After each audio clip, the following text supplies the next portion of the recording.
만나게 되었습니다. 그런데요, 이 유계존 장로님 그때는 예수를 믿지 않았죠.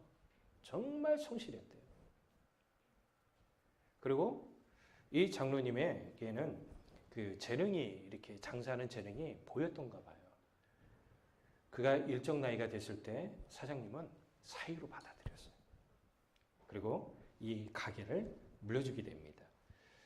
그리고 이 가게가 탄탄한 대로를 걸어가게 되었습니다.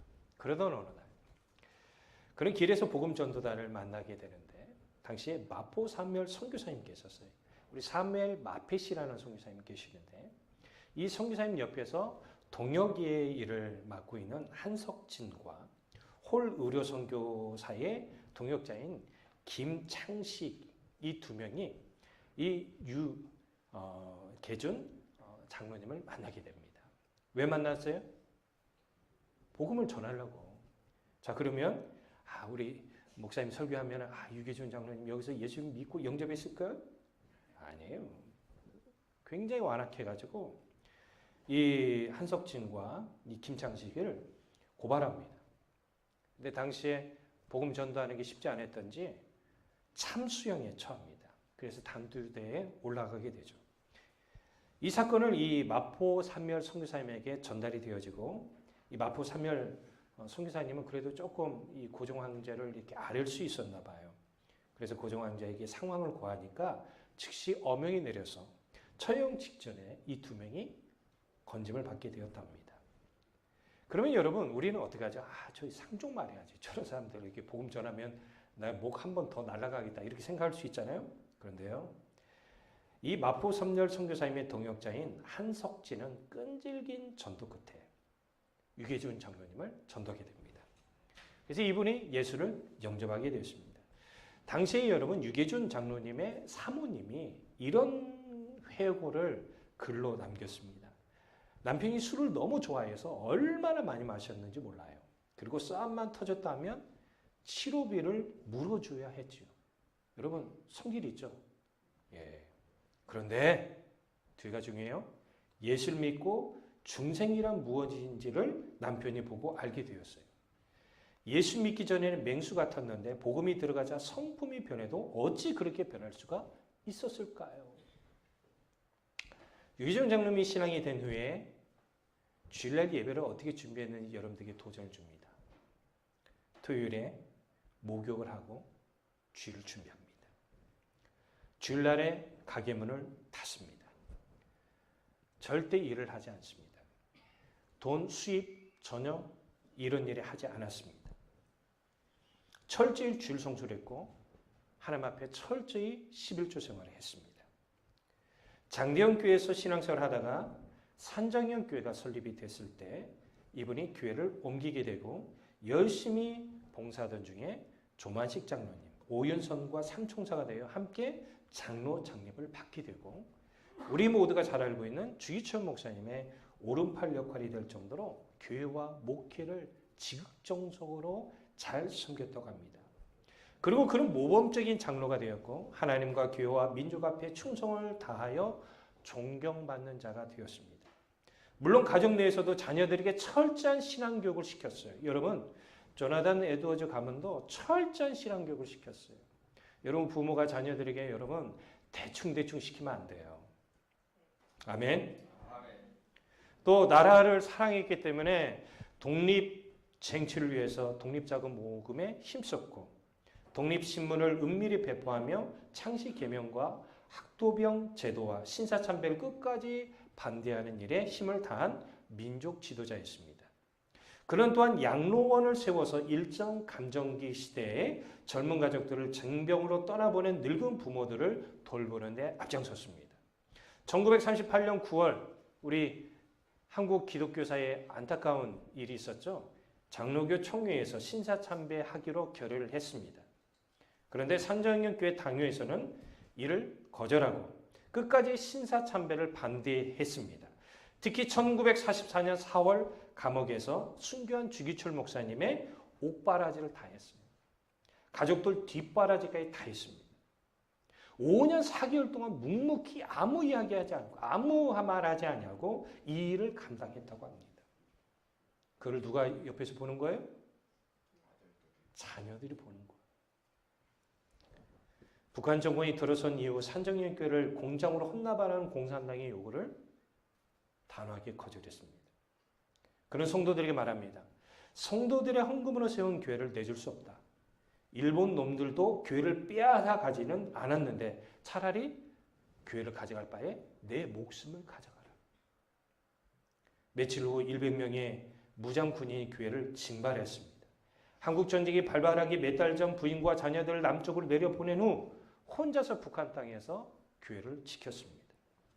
전쟁이 반발한 즉시 공산당은 유계존 장로님을 평양 형무소로 끌고 가서 구속해버렸고 9월 28일 국군의 공세에 도망하던 반공 인사들을 총살할 때 함께 죽였다고 합니다. 이때 나이가 72세입니다.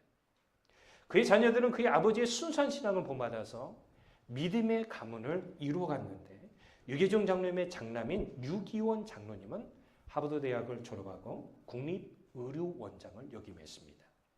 이남인 이기영 장로로서는 부산의대 교수를 역임했습니다. 삼남, 제 개인적으로는 유기선 장로님만 알아봤어요. 이 장로님이 계신 그 교회에 제 후배가 있어서 물어봤어요. 유기선 장로님 부산에서 개인 소아병원을 운영했는데 교회에서 모범적인 장로님으로서 신앙인의 표진을 할 정도로 생활을 했답니다. 사남 유기천 장로님은 서울대 총장을 역임했습니다. 오남 유기진 장로님은 포로 수용소 의사이기도 했고 미국에서 이 감염 의사에 그쪽에 관련된 일을 했다고 합니다. 시카고에서. 육남 유기분 장로님 또한 의사였습니다. 장녀 유기호 권사님은 서울 누가의료원 원장이었고 차녀 유기소 권사님은 약사이자 국무총리를 지낸 이한빈 박사의 부인이자 숭실대학교 총장을 역임했습니다. 여러분 어떠신가요? 제가 지금 여러분 의사들이 많이 나왔다 이 말을 하는 건가요? 아니에요. 이분들은요. 자기 욕심들을 위해서 산 분들이 한 명도 없어요. 섬기고 봉사하고 주의 일에 열심을 다했던 거예요. 그의 가문에 대한 집계에 대해서 연구를 해보니까 유기종 장로님의 후손이 모두 106명이었다고 합니다. 그런데 모두 믿음의 사람일 뿐만 아니라 교회에서 전부 다 귀한 일꾼들로 쓰임받고 있었다라는 거예요. 여러분 참으로 믿음으로 복된 가정 아닙니까? 이처럼 하나님 앞에서 믿음의 가정을 세우는 일은 매우 중요하고도 복된 일인 것입니다.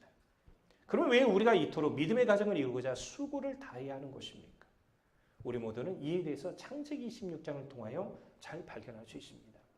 창세기 26장에 보면 이삭이 경험하는 흉년, 기근에 대해서 어떻게 이것을 이겨내고 있는지에 대한 말씀을 잘하고 있습니다. 그런데 본문 1절에 보면 뭐가 언급이 되냐? 분명히 이삭이 경험하는 기근임에도 불구하고 26장 1절에 보면 아브라함 때의 첫 흉년이 들었다는 이 말이 나와요. 그러면 아브라함이 기근을 경험했을 때가 창세기 12장의 내용이거든요. 창세기 12장의 내용을 보면 하나님께서 아브라함에게 너는 너의 고향과 친척과 아버지를 떠나 내가 내게 보여줄 땅으로 가라라고 말씀하셨어요. 그리고 하나님께서 그에게 이 명령만 하신 게 아니라 뒤에 이어서 창세기 12장 2절 3절에 보면 언약의 말씀도 주십니다. 우리 같이 한번 읽어볼까요? 내가 너로 큰 민족을 이루고 내게 복을 주어 내 이름을 창대하게 하느니 너는 복이 될지라. 너를 축복하는 자에게 내가 복을 내리고 너를 저주한 자에게 내가 저주하느니 땅의 모든 족속이 너로 말미암아 복을 얻을 것이라 하신지라. 이때 아브라함 나이가 75세입니다. 그런 하나님 말씀에 전적으로 순종해서 어디에 들어가요? 가나안 땅에 들어가게 됩니다. 한 번도 가보지 않은 땅이에요. 그러면 여러분 하나님께서 가나안 땅에 순종해서 들어간 아브라함 가문에 복을 주시잖아요. 그런데요. 들어가자마자 10절에 언급된 게 뭐냐면 기근이에요. 자, 그러자 아브라함이 이 기근을 피해 어디로 가죠? 애굽으로 가게 된다는 거예요. 그러고 난 다음에 창세기 26장에 이제 이 기근 이야기가 또 언급이 되는 거예요. 그런데요. 자, 창세기 12장에서 아브라함은 기근을 통해서 어디로 여러분 피신했죠? 애굽으로 갔잖아요. 근데 창세기 26장에 보면 이삭도 기근을 피해서 어디로 가야죠? 애굽으로 가야함에도 불구하고 하나님은 그에게 가지 말라고 명령합니다. 그러면 기근 아래 있으라는 거예요. 그 땅이 바로 그랄 땅이죠. 그 땅에 거주하라. 그런데요, 여러분 아셔야 할 게 뭐냐면 내가 내게 지시한 창세기 26장 2절에 나오는 내가 내게 지시한 땅으로 가라. 이 말은요, 하나님께서 아브라함에게 하셨던 그 히브리어 문장과 동일하다는 거 아셔야 돼요. 그러면 아버지 아브라함이 하나님 명령에 순종했죠. 근데 이삭에게도 이 명령이 동일하게 주어지고 있고 이 말씀 뒤에는 반드시 뭐가 나와요? 복된 말씀이 나온다라는 거예요. 그리고 하나님께서 뭐라고 얘기합니까? 그 그랄 땅에 거주하면 내가 너와 함께 있어. 여러분 여기서 아주 중요한 말씀이 뭐냐면 하나님 말씀에 순종하면 그 사람과 하나님은 함께 계신다는 거예요. 그리고 복을 주고 내가 이 모든 땅을 너와 내 자손에게 주리라. 이 말씀은 이전에 누구에게 주신 말씀이라고요? 그렇죠. 아브라함에게 주신 말씀이에요. 그런데 이 말씀을 또 누구에게 하고 있다고요? 이삭에게 하고 있다는 거예요. 그리고 이어지는 말씀이 있습니다. 우리 같이 한번 읽어볼까요? 시작. 내가 내 아버지 아브라함에게 맹세한 것을 이루어 내 자손을 하늘의 별과 같이 번성하게 하며 이 모든 땅을 내 자손에게 주리니 내 자손을 말미암아 천하 만민이 복을 받으리라. 아멘. 이 또한 누구에게 하신 말씀이에요? 아브라함에게 했던 말씀이에요. 근데 이 말씀을 또 누구에게 지금 주고 있어요? 이삭에게 주고 있다는 거예요. 그리고 하나님께서 창세기 26장 5절에 아주 중요한 말씀을 하고 계시는데 이 5장을 이해하려면 3절 4절을 먼저 여러분 읽으셔야 돼요. 자, 3절 4절 읽읍시다. 창세기 26장 3절 4절. 이 땅에 거류하면 내가 너와 함께 있어 내게 복을 주고 내가 이 모든 땅을 너와 내 자손에게 주리라. 내가 내 아버지 아브라함에게 맹세한 것을 이루어 내 자손을 하늘의 별과 같이 번성하게 하며 이 모든 땅을 내 자손에 주리니 내 자손을 말미암아 천하 만민이 복을 받으리라. 아멘. 자, 이것은 우리에게 무슨 사실을 알려주고 있어요? 하나님께서 아브라함에게 주셨던 언약의 말씀이 이삭에게 동일하게 주고 있고 이 말씀이 창세기 26장 5절 말씀과 긴밀하게 연결됩니다. 자, 창세기 26장 5절에요. 이는 아브라함이 내 말을 순종하고 내 명령과 내 계명과 내 율례와 내 법도를 지켰음이라 하시니라. 여러분, 아브라함이 하는 말씀에 순종하니까 그 복이 아들에게도 가요. 제가 서두에도 유계준 장로님이 이야기를 했죠. 왜 여러분 그럴까요? 제가 감사하게도 이 장로님 한 분이 어느 교회에서 섬긴다는 거 알고 부산에 전화해가지고 해보니까 저한테 그래요. 형님, 말해서 뭐예요?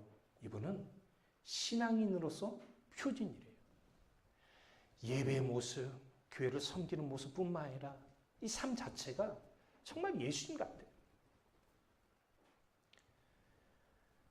하나님께서 그런 가정을 통해서 복된 가정을 이루시고 믿음의 가정이 이루시는 거예요. 그래서 우리 서두에 봤던 영상에 보면 자녀들에게 가르치는 데서 가장 중요한 게 뭐냐면 부모가 그 말씀대로 사는 거예요. 우리 모두는요, 믿음의 가정을 이루는 일에 중요시 여겨야 돼요. 각 가정에서 부모는 현재 자녀에게 믿음이 있든 믿음이 있지 않든 간에 신앙적인 믿음의 유산을 주는 일에 힘을 다해야 돼요. 여러분들이 농담 얘기하잖아요. 새벽에 올 때도 자녀에게 좀 발 탁 치면서 아빠 새벽 기도 간다. 내가 너를 위해서 기도하니까 너 힘들지? 힘내야 돼. 왜 우리가 이런 수고를 해야 합니까? 시편 기자는 이렇게 얘기하고 있어요. 시편 127편 1절에 보면 여호와께서 집을 세우지 아니하시면 세우는 자의 수고가 헛되며 여호와께서 성을 지키지 아니하시면 파수꾼에 깨어 있음이 헛되도다. 아멘. 본문의 말씀은 하나님께서 모세가 죽은 후 이스라엘 지도자로 세움을 받은 여호수아에게 하신 말씀입니다. 이 말씀이 끝난 후에 드디어 이스라엘은 가나안 땅에 여러분 정복 전쟁을 수행하면서 들어가는 일을 하게 되는데 그 내용이 여호수아 12장 24절까지 이어집니다. 그런데 하나님께서 이스라엘 백성에게 약속인 땅인 가나안 땅을 그들에게 주신다고 여러 번 말씀하셨어요. 본문의 말씀에서도 마찬가지예요. 자, 우리 2절 한번 읽어볼까요? 자, 여호수아 1장 2절입니다. 내 종 모세가 죽었으니 이제 너는 이 모든 백성과 더불어 일어나 이 요단을 건너 내가 그들 곧 이스라엘 자손에게 주는 그 땅으로 가라. 여러분 우리가 여호수아 강의 시간에 배웠잖아요. 이스라엘 백성이 가나안 땅에 들어갈 때 요단강 물 수심이 가장 깊을 때예요. 왜 하나님께서는 말씀에 순종할 때 우리에게 이렇게 어려운 상황으로 몰고 가실까라는 걸 여러분 한번 생각해 봐야 한다는 거예요. 그런데요, 신앙은요, 확연하게 두 부류로 나눠지는 것 같습니다. 어려운 상황이 있으면, 야, 이거 내 힘으로 안 되는구나. 이거 하나님의 은혜가 필요하구나. 하나님 앞에 나와 무릎 꿇고 기도하는 사람이 있어. 근데 하나님은 반드시 일에 행하셔요. 그런데 또 한 부류는 세상적인 방식을 취합니다. 그렇게 하면 일이 잘 풀릴 거라고 생각을 하는 거예요. 그거 자기 힘으로 해요. 근데 눈에 보이는 문제 해결점이 보일지는 모르겠지만 나중에 보시면 알겠지만 일이 더 꼬이게 됩니다. 관계가 무너지는 경우도 있게 되죠. 여러분 우리가 이 사건에서 우리가 알아야 할 사실은 뭐냐면 먼저 모세가 죽었다는 이야기잖아요. 모세가 왜 광야에서 죽었습니까? 모세는요, 여러분 광야 40년 동안 정말 생고생을 하신 사람 아닙니까? 여러분 사람은요 한 명, 두 명도 힘들지만 엄청나게 많은 인원을 이끌고 간다는 건 너무 힘들어요. 너무 힘들단 말이에요. 여러분 성도들이 목회자의 마음을 알고 목회자가 성도들을 사랑하는 마음으로 권면하는 것에 대해 여러분들이 적극적으로 반응을 하면 목회자는 행복한 목회를 할 수 있겠죠. 그리고 하나님은 그 사람의 심령에 복을 주실 줄로 믿어요. 그런데 그렇지 않더라 이 말이에요. 근데 모세가 얼마나 힘들었겠습니까? 근데 그가 하도 힘들어서 끝까지 잘 나가다가 결국은 참지 못하고 실수하게 되죠. 여러분도 잘 알다시피 무리바물에서 실수하게 되잖아요. 자, 우리 민수기 20장 12절에 보면 어떤 대가가 주어지죠? 여호와께서 모세와 아론에게 이르시되 너희가 나를 믿지 아니하고 이스라엘 자손의 목전에서 내 거룩함을 나타내지 아니한 고로 너는 이 회정을 내가 그들에게 준 땅으로 인도하여 드리지 못하려 하시니라. 여러분 모세가 여기서 실수했다는 게 뭐냐면 여러분 바위를 쳐서 물을 내실 분은 하나님이에요. 이전에도 그렇게 주셨잖아요. 그러면 이번에도 그렇게 주실 거라는 거죠. 근데 모세는 자기 힘으로 자기의 능력으로 두 번 쳤어요. 하나님이 하시키지 않은 일을 힘으로 문제를 해결하려고. 물은 나오긴 했어요. 근데 하나님은 하나님을 믿지 않고 불순종한 거로 인해서 너는 가나안 땅에 들어가지 못하리라. 그래서 모세는 광야에서 죽게 되고 이 일을 이어갈 사람이 필요하기 때문에 하나님은 여호수아를 세운 것입니다. 그리고 하나님께서 여호수아에게 너도 이 일을 감당할 때 어려운 여건들이 있을 텐데 어떻게 한다는 거예요? 본문 5절 읽어봅시다. 내 평생에 너를 능히 대적할 자가 없으리니 내가 모세와 함께 있었던 같이 너와 함께 있을 것임이라. 내가 너를 떠나지 아니하며 버리지 아니하리라. 본문 9절 하반절에서도 이런 얘기예요. 내가 어디로 가든지 내 하나님 여호와가 너와 함께 하느니라. 아멘. 내가 어디로 가든지. 그러니까 여호수아가 하나님의 인도하심에 따라 가면 모든 것들이 순탄하면 좋잖아요. 제가 예전에도 말씀드린 적이 있지만 우리 대학원 졸업할 때 우리 동기들끼리 서로가 기도하면서 그런 게 있어요. 야, 우리 개척하면 하나님으로 잘 될 것 같아. 야, 잘 될 것 같아. 그러죠? 근데 막상 하다 보면 그래서 저희 동기 중에 교회 문 닫으신 분도 계셔요. 내 마음대로 안 돼요. 근데 힘들고 어려운 그 순간에도 하나님은 나와 함께 계신다는 걸 믿으면 하나님은 그 사람에게 힘을 주셔서 그 상황을 건너갈 수 있도록 은혜를 주신다는 거예요. 신명기 31장에서 모세는 죽기 전에 여호수아에게 이런 말을 했습니다.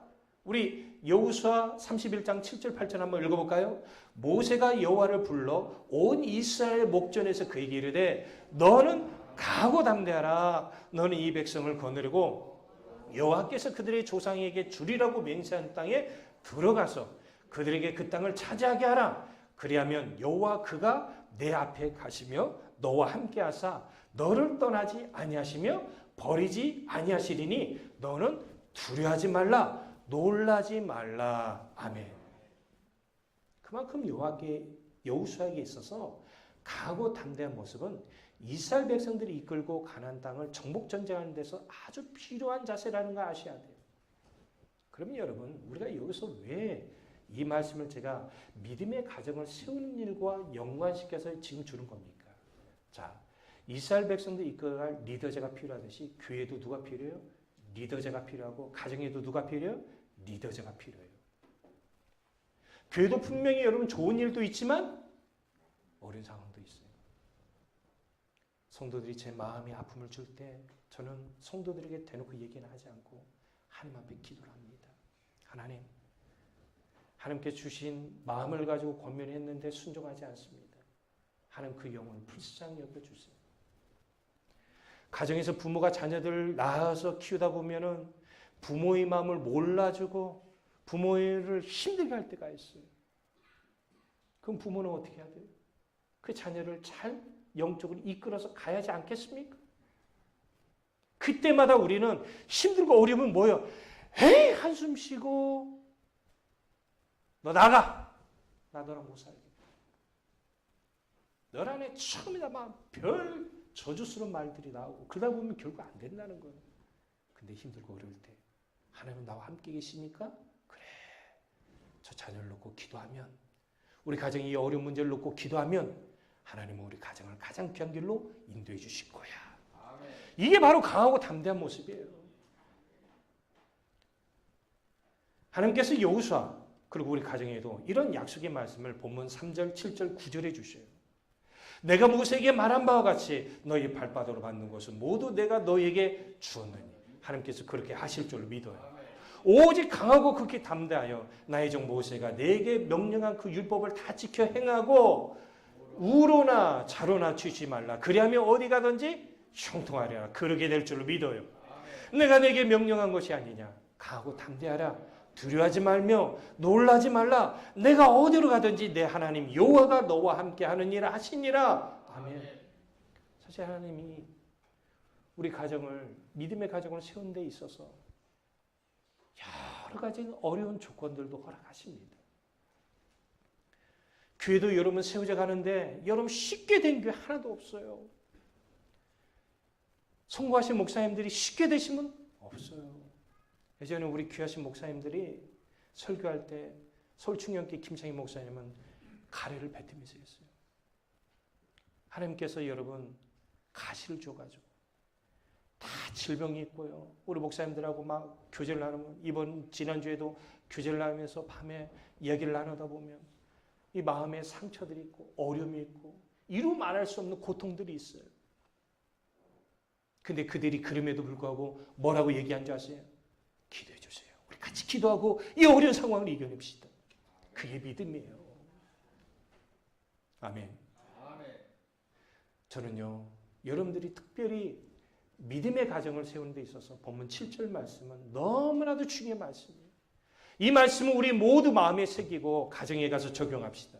오직 강하고 극히 담대하여 나의 종 모세가 내게 명령한 그 율법을 다 지켜 행하고 우로나 좌로나 치우치 말라. 그리하면 어디로 가든지 형통하리니 이 율법책을 내 입에서 떠나지 말게 하며 주야로 그거를 묵상하여 그 안에 기록된 대로 다 지켜 행하라. 그리하면 내 길이 평탄하게 될 것이며 내가 형통하리라.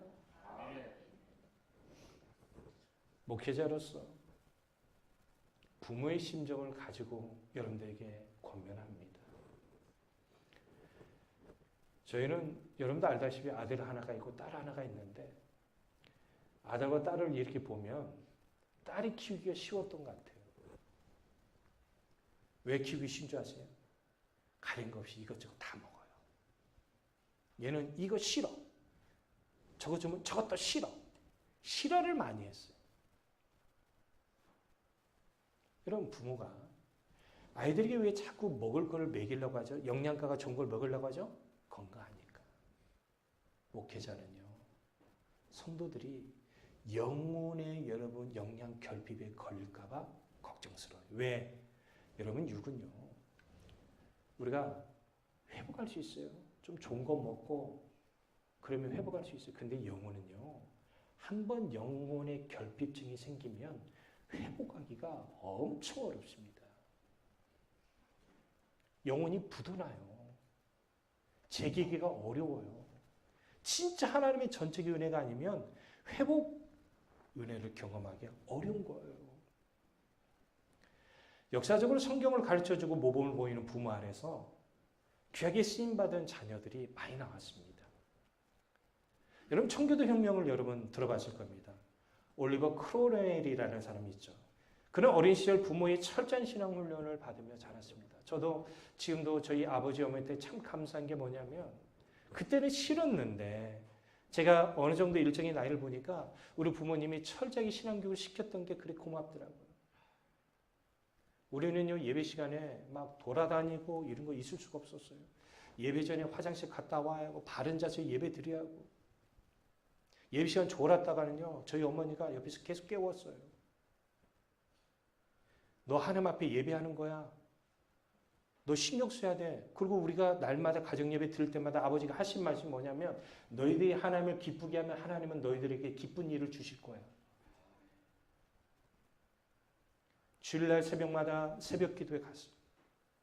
성경을 읽으라는 얘기. 아버지가 공부 때문에 성적 때문에 잔소리한 적이 단 한 번도 없었어요. 저희 아버지 천사 같아요. 진짜. 근데 그런 신앙 안에 있다 보니까 제가 신앙의 틀에서 벗어난 적이 거의 없었던 것 같아요. 크로멜이 그런 신앙의 철저한 훈련을 받았던 거예요. 그 어머니는 항상 이런 말을 했다고 그래요. 너는 하나님 편에서 일하는 사람이 되어야 해. 하나님 편에서 일하는 사람은 여기서 중요한 일이에요. 기도하는 일과 성경을 읽는 일을 게을리해서는 안 돼. 자녀들이 성경 읽든 말든 관심이 없는 것 같아요. 그 어머니는 항상 신앙과 삶을 일치시켜야 한다고 하고 몸소 본인도 그렇게 살았고 자녀들이 그렇게 훈련을 시켰다고 그래요. 후에 그런 구황파인 청교들도 구성된 군대의 지휘관이 되었습니다. 크로멜은 전쟁터에서 틈만 나면 기도하고 쉴 때는 성경을 읽었는데 여러분 예전에 성경 읽은 사람들 항상 여기에다 넣어놨어요. 제가 뭔 얘기하는지 아시죠? 어제 뒤에 뭔 얘기가 나올 거라는 게 좀 예상이 돼요? 순간 말이 떨어지자 그는요 총알이 날아와서 그에게 맞게 되고 그는 떨어지게 됩니다. 말에서 떨어지게 돼요. 순간 그는 이게 마지막이구나 라고 생각을 했답니다. 근데 우리 영화에서 보잖아요. 말이 떨어지고 총 맞아서 말이 떨어졌으면 죽어야 하는데 왜 안 죽지? 그게 있잖아요 여러분. 그렇죠? 안 죽은 거예요. 이상하네. 죽어야 하는데 왜 안 죽지? 하고 딱 보니까 성경에 총알이 박힌 거예요. 근데 크로멜이 순간 총알이 끝에까지 어느 말씀이 가는가를 한번 보고 싶어서 탁탁탁 넘겼더니 전도서 12장 1절이 나오더래요. 그 창세기부터는 총알이 뚫었는데 전도서 12장부터는 안 뚫린 거예요. 1절이 이렇게 돼 있어요. 시작. 너는 청년의 때 너의 창조주를 기억하라. 곧 공고한 날이 이르기 전에 나는 아무 낙이 없다 할 해들이 가깝기 전에. 여러분 이 말씀을 인생의 가장 중요한 말씀으로 삼고 그는 일평생토록 이 말씀대로 살아간 일에 힘썼다고 그래요. 그래서 영국을 결국은 청교도가 승리해서 강대국을 만드는 기초 작업을 이 크로멜이 하게 된 것입니다. 말씀 마무리합니다. 하나님께서는 우리 모두의 가정에 크신 은혜를 주기 원합니다. 비록 여러 가지 세상적인 어려움이 있다고 해도 하나님 결과적으로 놓고 보면 평탄의 길로 형통의 길로 이끌어주기 원하는데 어떤 사람에게 그리스도 안에 있는 가정, 그리스도 안에 있는 성도에게 그리스도 밖에는 이런 평탄과 형통의 길은 맛볼 수가 없어요. 아멘. 이제 우리 모두는 믿음의 가정을 시험을 받고자 힘을 다해야 하지 않겠습니까? 하나님께서 우리 모든 가정들과 함께 계십니다. 그런 믿음을 가지시 바랍니다. 그래서 우리가 하나님을 가까이 하고자 한다면 언제든지 하나님 우리를 가까이 해주실 거예요. 아직도 돈 버는 일에 직장과 사람 중심의 삶의 틀에서 버리지 못하고 하나님의 일은 어쩔 수 없이 마지못해서 하는 일이라고 한다면 하나님이 여러분들과 함께 하셔서 귀한 일을 할 수가 없는 것입니다. 과연 하나님께서 그런 가정을, 건강한 믿음의 가정을 세울 수 있겠습니까? 이제 우리 가정을 하나님 안에서 살리는 방법이 무엇인지 깊이 고민합시다. 자녀가 장정해도 괜찮아요. 부모는 부모더라고요. 부모는 부모더라고요. 어제 결혼식장에 갔다가 잠깐 아버지 어머니한테 어버이날 인사를 못 드리고 해서 아버지 어머니한테 갔습니다.